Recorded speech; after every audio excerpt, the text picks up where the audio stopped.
messieurs, bonsoir et merci de vous informer sur MTV+. Voici les principaux titres de ce journal. Les États-Unis d'Amérique aux côtés de la Côte d'Ivoire dans la lutte contre la traite des enfants. Un pacte de soutien a été signé entre les deux pays. Sur le continent africain, la CEDEAO œuvre à la stabilité et à la sécurisation de son espace. Une force régionale est annoncée pour très bientôt. Et puis ailleurs dans le monde, un réseau d'extrême droite a été démantelé. C'était en Allemagne. Bienvenue à tous. Nous sommes ensemble pour 15 minutes d'actualité nationale et internationale. Commençons tout de suite par la Côte d'Ivoire. Je vous lisais en titre, le gouvernement américain solidaire de la République ivoirienne dans la lutte contre la traite des enfants. Un pacte d'appui a été signé entre les deux pays. Les détails dans ce reportage. Après le Ghana, la Côte d'Ivoire est le deuxième pays africain, le 7e au monde, à signer un tel partenariat avec le gouvernement américain. Il s'agit du pacte pour la protection de l'enfance, une initiative non contraignante destinée à lutter contre la traite et le travail des enfants, pour laquelle les États-Unis vont mobiliser environ 10 millions de dollars sur 5 ans.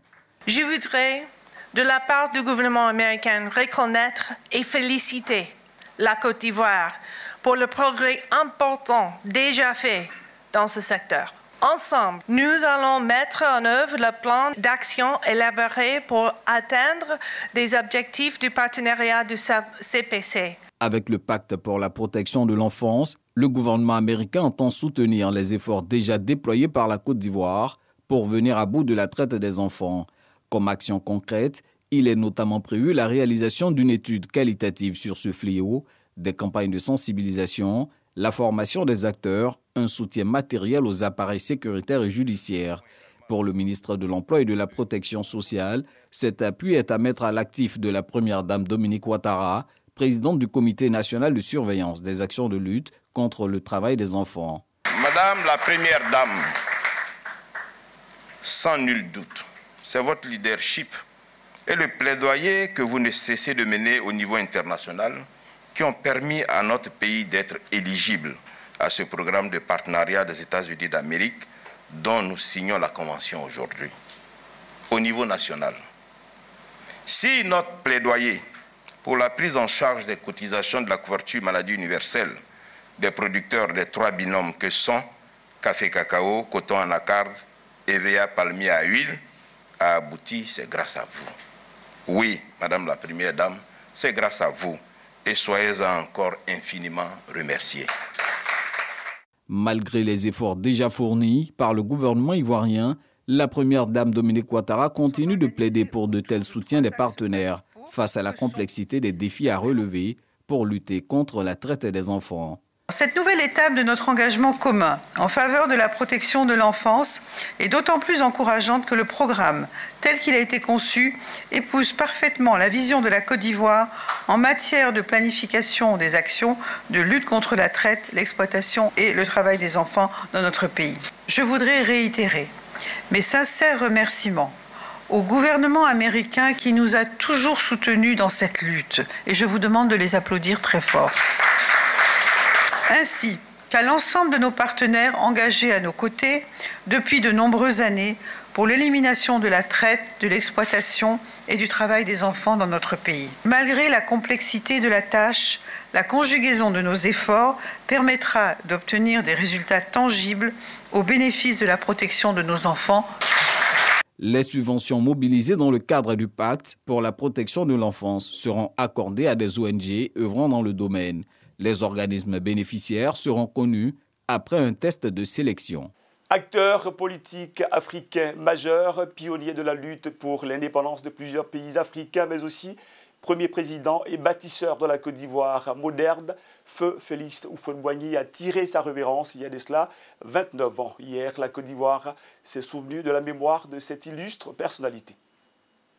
29 ans que Feu Félix Houphouët-Boigny, premier président de la République de Côte d'Ivoire, a quitté le monde des vivants.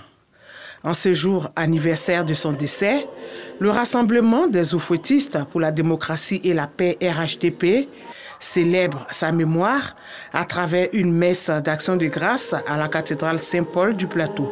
Le curé de la cathédrale relève les qualités du président Félix Houphouët-Boigny, bâtisseur de la Côte d'Ivoire moderne. Houphouët est un homme dont la mémoire ne saurait être effacée sur la terre de Côte d'Ivoire comme ailleurs, parce qu'il a été un grand homme, un homme exceptionnel, quelqu'un qui a fait son travail, qui a assuré sa fonction de chef d'État avec joie, abnégation et amour, et surtout quelqu'un qui a combattu pour la paix.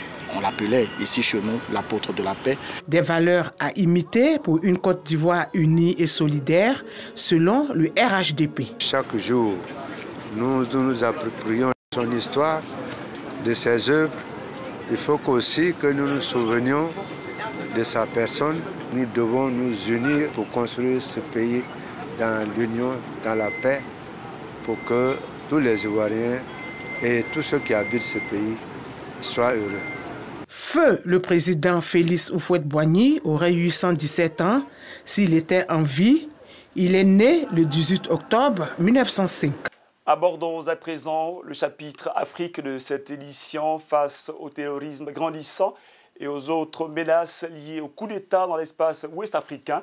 Les dirigeants de la CEDEAO ont imaginé une force régionale. Son objectif, calibrer la sécurisation et la stabilité de cet espace. Confrontée à des défis sécuritaires majeurs, la communauté économique des États de l'Afrique de l'Ouest, la CEDEAO, s'est engagée le 4 décembre 2022 à former une force militaire régionale. La région, qui a connu 2 tentatives de coup d'État et 5 putschs de 2020 à 2022, veut renforcer son intervention en matière de lutte contre le terrorisme et de rétablissement de l'ordre constitutionnel au sein de ses États membres, le Mali, le Burkina Faso et la Guinée principalement. Cette décision vise à calibrer l'architecture sécuritaire dans la région ouest-africaine. Il ne s'agit pas de créer une force contre les coups d'État.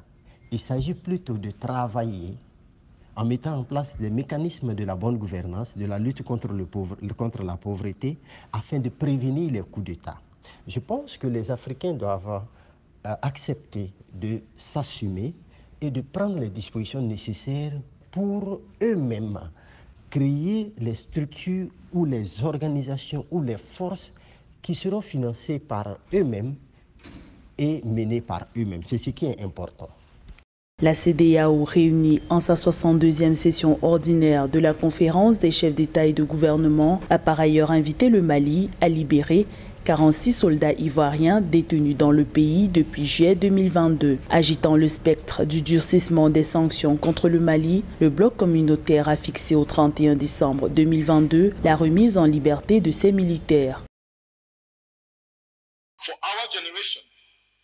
Pour notre génération, il s'agit de rechercher la prospérité et la liberté en renforçant l'unité de notre existence. Il s'agit de fournir une paix régionale qui s'épanouit dans un environnement sûr et démocratique.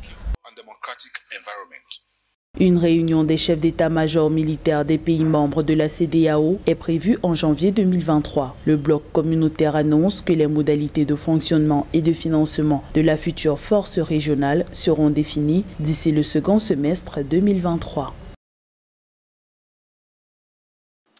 Toujours dans l'actualité africaine, nous prenons à présent la direction de la Somalie.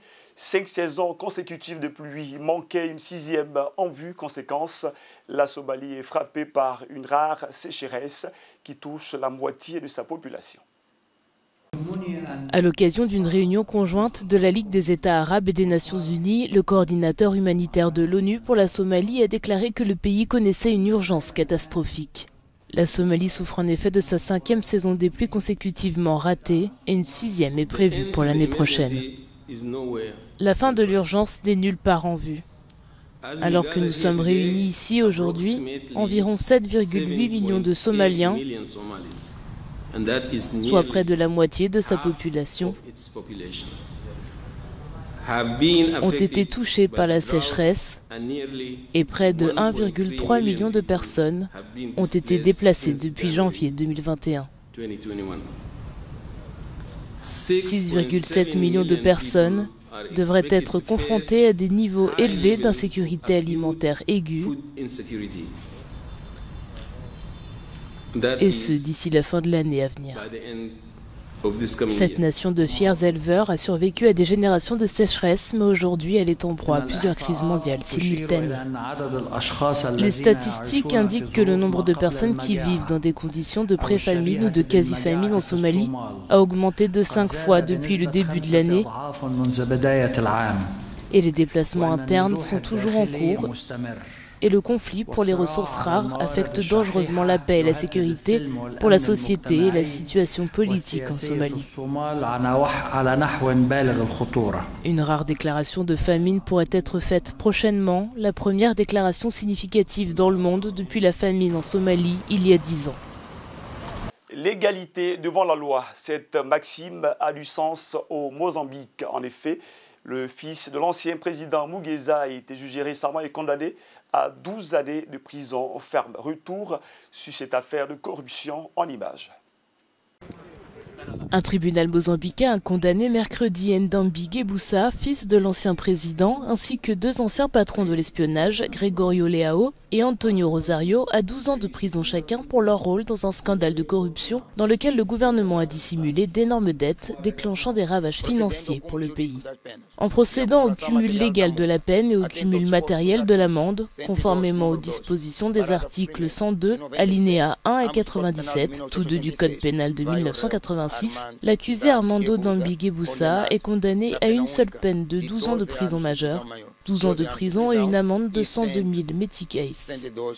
8 personnes sur les 19 accusés ont été acquittées, tandis que les autres ont été condamnés à des peines allant de 10 à 12 ans. Le scandale a éclaté après que des entreprises publiques du Mozambique ont emprunté illicitement 2 milliards de dollars en 2013 et 2014 auprès de banques internationales pour acheter une flotte de pêche au thon et des navires de surveillance.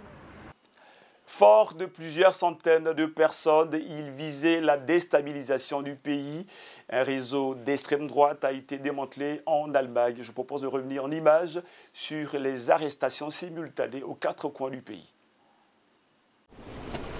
C'est une des plus grandes opérations policières de l'histoire moderne de l'Allemagne. Mercredi, quelques 3000 membres des forces de l'ordre ont mené un vaste coup de filet contre un réseau terroriste d'extrême droite dont les membres sont soupçonnés d'avoir préparé plusieurs attaques, notamment contre le Parlement. Ce groupe, qui a été éliminé aujourd'hui, s'est distingué par le fait d'avoir bénéficié de bonnes connexions dans tout le pays. Ils avaient des plans précis sur ce qu'ils s'apprêtaient à faire et leur projet était en effet porté sur la violence. Ils envisageaient notamment de tuer des personnes.